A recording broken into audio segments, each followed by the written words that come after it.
Conte de fées en français.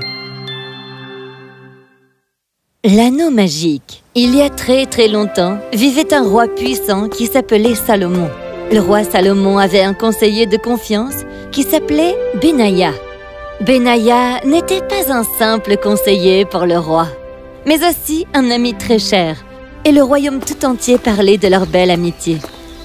Un jour, tandis que le roi et ses courtisans étaient dans la forêt pour une excursion, « Tu vois, j'ai apporté cette selle spéciale pour notre roi. Je l'ai faite faire et envoyée depuis la Russie. » Pour le roi, à quoi bon la Russie? Moi, je pourrais aller sur le soleil et sur la lune. Benaïa, personne ne peut aller sur le soleil ni sur la lune. Mais si le roi Salomon me le demandait, je le ferais. Tu te vantes. Je me vante. Tu ne sais donc pas que je n'ai jamais manqué une mission que m'a confiée le roi. Je n'ai jamais déçu sa majesté. Et c'est du fait de mon amitié et de ma loyauté envers lui. Je pourrais tout à fait renoncer à ma propre vie pour lui. Ceci mécontenta le roi, qui avait entendu cet échange de paroles. Oh, je n'aurais jamais imaginé que mon ami Benaïa avait un ego si surdimensionné. Se vanter de la sorte en utilisant mon nom, je vais devoir remettre les choses en ordre. Normalement, cela ne se fait pas de tester des amis qui ont déjà prouvé leur amour et leur loyauté, ce qui était le cas de Benaïa. Mais le roi Salomon a eu peur que la loyauté, l'amitié et l'esprit de sacrifice de Benaï ne soient en fait que de l'arrogance. Donc il fit venir Benaïa auprès de lui. « Ah, Benaïa, je me demandais si tu pouvais faire quelque chose pour moi. Dites-moi ce que vous voulez, et je ferai tout mon possible pour vous l'offrir, votre majesté. » J'ai entendu parler de cet anneau qui peut rendre heureux un homme triste et rendre triste un homme heureux. Il peut faire pleurer un homme riche et sourire un homme pauvre. J'aimerais posséder cet anneau, mais je ne sais pas où il se trouve. Peux-tu le trouver pour moi? Ôtez-vous ce souci de la tête. J'irai jusqu'au bout du monde pour le trouver s'il le faut. Ah bon, et pas jusque sur le soleil ou la lune? Ça aussi, votre majesté. Puis-je partir? Oui, bonne chance. Et tu reviendras bientôt, mais les mains vides, car un tel anneau n'existe pas. Et tu ne pourras alors plus te vanter de quoi que ce soit. Benaïa interrogea tous les bijoutiers du royaume à propos du fameux anneau. Mais aucun d'eux n'en avait entendu parler. Certains se moquèrent de lui ou pensèrent qu'il était un peu idiot. Bien sûr, il ne trouva pas d'anneau. Alors il alla dans d'autres royaumes et d'autres pays. Des mois puis des années s'écoulèrent. Le roi Salomon finit par avoir honte de lui-même. Allez, parcourez le monde et retrouvez mon Benaïa. Ramenez-moi mon ami loyal. Dites-lui que je l'ai envoyé pour une mission ridicule et que l'anneau n'existe pas. Je n'aurais jamais dû tester sa loyauté. Suppliez-le de me pardonner.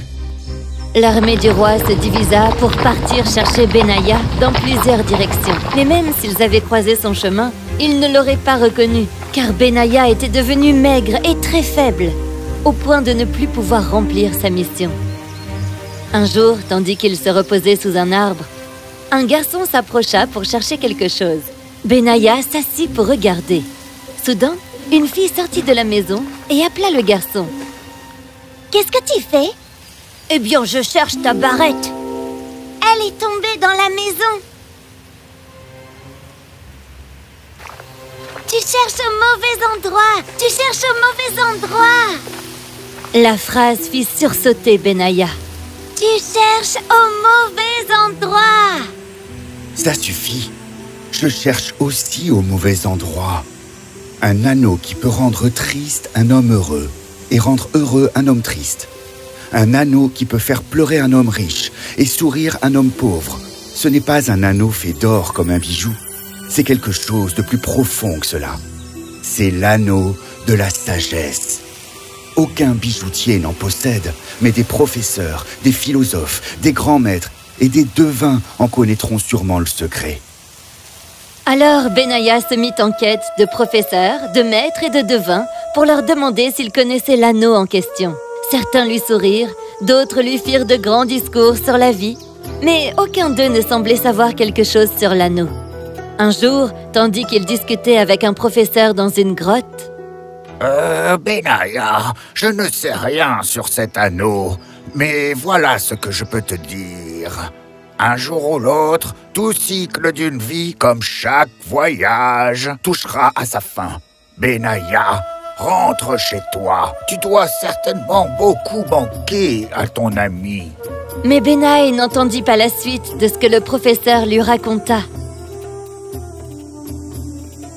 Un jour ou l'autre, tout cycle d'une vie, comme chaque voyage, touchera à sa fin. Un jour, tout cycle d'une vie, comme chaque voyage, touchera à sa fin. C'est ça! C'est ce que je cherchais! Merci, merci beaucoup! Benaya fit le long chemin du retour vers son royaume. Il se dépêcha de trouver un bijoutier, acheta un anneau en or et lui demanda d'y graver quelques mots. Il apporta alors l'anneau au roi Salomon. Le trône de mon Benaya est vide. Pourquoi l'ai-je envoyé accomplir cette mission impossible? Impossible?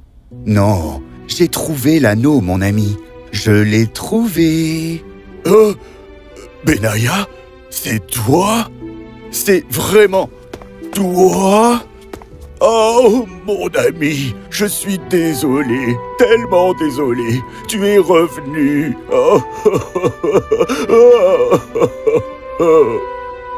Voici l'anneau. Il rendra triste l'homme heureux et rendra heureux l'homme triste. Il fera pleurer l'homme riche et sourire l'homme pauvre. Essayez-le. Ce marchand vient de revenir de la mer avec 20 bateaux et il a gagné des milliers de ducats. Aujourd'hui, il fait partie des hommes les plus riches de votre royaume. Quant à cet homme-là, il avait une belle affaire avant. Mais un incendie a tout fait partir en fumée et il a tout perdu. Aujourd'hui, c'est un homme malade et miséreux. Allez-y, Majesté, donnez-leur l'anneau. Lisez ce qui est écrit dessus. Lisez ce qui est écrit. Merci, je me sens beaucoup mieux. Benaya, toi seul pouvais m'apporter une telle sagesse. Merci. Mais qu'est-il écrit sur l'anneau? Votre Majesté, qui puisse rendre heureux un homme triste, rendre triste un homme heureux, faire pleurer un homme riche et sourire un homme pauvre. Lis-le tout haut. Chaque cycle de la vie a une fin, que ce soit dans la joie ou dans la misère. Et un jour, cela aussi se terminera. À présent, je porterai cet anneau en permanence pour me souvenir de rester humble et reconnaissant pour ce que je possède. Parce que comme pour tout dans la vie, un jour, cela aussi se terminera. C'est bien vrai. C'est pourquoi nous devons garder espoir en période de trouble et rester humbles quand nous connaissons le succès. Car les problèmes, comme le succès, disparaîtront aussi un jour. Le coronavirus a apporté beaucoup de changements dans notre vie. Et oui, nous avons tous peur de l'incertitude. Mais rappelez-vous, cela aussi se terminera un jour. Alors soyez heureux et gardez espoir.